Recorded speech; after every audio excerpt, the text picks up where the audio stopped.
পাতা ভিডিও করবে বলছে। দাদা চলো বাড়ি যাই নাকি পর বাড়ি যখন আমি একটু যাবো দেখি ঘুরো আসলে কিনা। অনেকক্ষণ গল্প করলাম। অনেক অনেক অনেক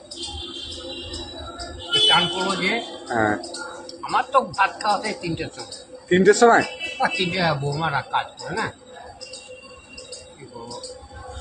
চলো আমাদের বাড়ি দেখি কি হয়েছে, খেয়ে নেবে চলো। না না আমি চান টান করে আমি ঘরেই খাবো। আর আমি না খেলে না বৌমা রাগ করে। কেন খাবে না কেন, কি হয়েছে? কারণটা কি? তো একদিন সবাই বলছে তোমার বাড়ির ভিডিও দেখবে, তোমার বৌমাদের দেখবে, ছেলেকে দেখতে চায়। বৌমাকে একদম নয়, আমাকে নিয়ে করলে ঠিক আছে। বৌমা কেন, বউ ছেলে পছন্দ করে না, কি দরকার ফালতু। আমি অশান্তি চাই না কারো কাছে, ছেলে বউ আর মেয়ে অশান্তি চাই না। আমি একা আছি, একা থাকবো।